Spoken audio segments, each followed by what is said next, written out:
I've been thinking a lot lately about this phrase that I've been hearing often, which is no one's coming to save you. Yeah, you've heard it. I'm sure you've heard it. So this gets repeated a lot with people like a mantra. It's supposed to somehow light a fire under you, I suppose, or remind you to take responsibility, which, both are good things. And sure, I get it. There is truth there.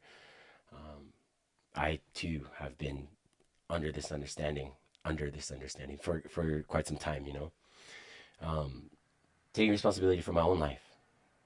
I have to do the inner work. I can't just sit around waiting for someone else to pull me out of the mud. But the more that I sit with this, now that I've gotten older and I'm mature, the more I realize how incomplete that message is. And in fact, I think it plays right into some of the deeper wounding or sicknesses that our modern culture has, which namely is hyper individualism. I believe that we've been fed an idea that the highest form of strength is doing it all on your own, that needing others means you're weak, and that the goal is to be completely self sufficient or self made and untouched by this messiness that we call human connection. But on the surface, right, it does sound empowering. Who doesn't want to feel like they've got it all handled?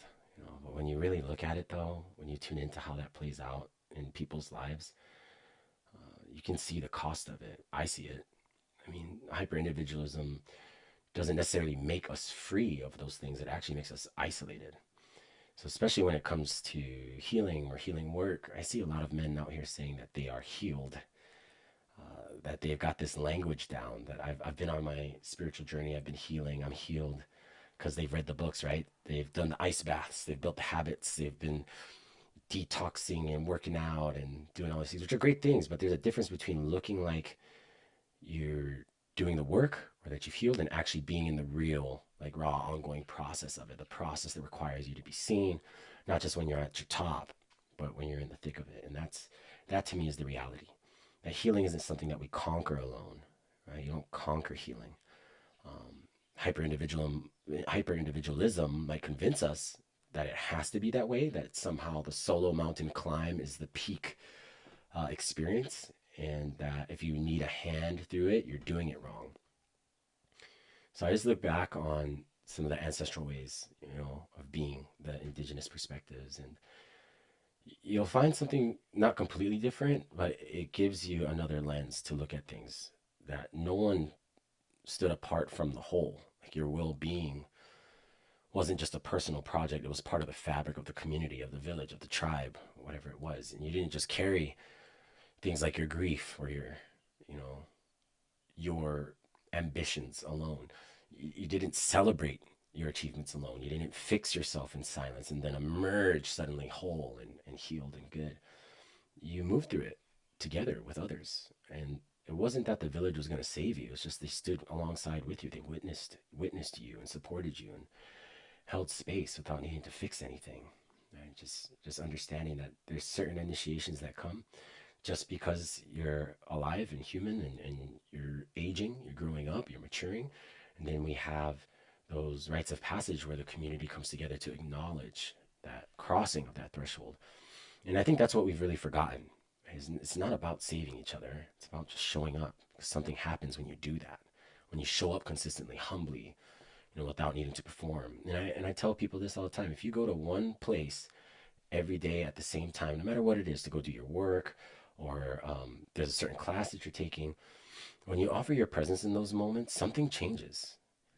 Something engages you energetically, where you start to see your own, like, ability to connect with people, random strangers maybe, and having some deep conversations. I don't know. I've seen that in my own life, and I see it work for others when I explain to them, like, hey, you just commit to this and be consistent and watch things change. Because when you stand, beside, let's say, with someone without needing to carry the load for them, also without letting them believe they have to do it alone, there's a certain kind of reciprocity where you gain this trust, where that you can actually be there for these moments that you would want for yourself, that you can do that for somebody else. And it's a simple act, just showing up, and it begins to change stuff. Um, Not just for that person you're showing up for, but for you. And slowly, over time, that starts to emanate into other people. And then now you start to see resemblances of a collective or a community gathering. because showing up, it builds that trust. It creates the belonging. It softens these sharp edges of our hyper independence. And when enough people start doing that, choosing the connection over isolation, the relationship over the self protection, the whole culture begins to shift. And that collective starts to remember itself again. And that's, in many ways, what a village knows or remembers. And not all of us had that. Many of us have grown up, just in a neighborhood and didn't really know our neighbors. Or maybe they were things to avoid, people to avoid. And this is how I want to, present this, is that if we can show up for ourselves and for others, and the circle starts to form, and we can be strong in that. Not because everyone has it all figured out individually, but because we keep showing up for each other in these small, steady human ways. When we can do that, we can choose, whether it's good for us or not. We can show up again and again, and it ripples outward. Um, or we can say no because we're actually seeing it now, and maybe that's not what we want.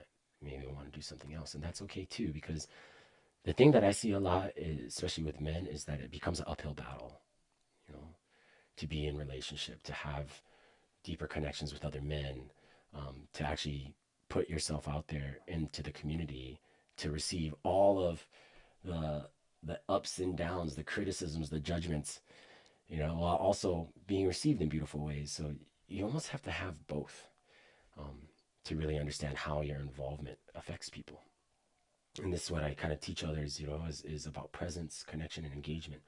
While also, how do we have these certain protocols or sequences of the way that we speak and the way that we show up for others, and what does that look like?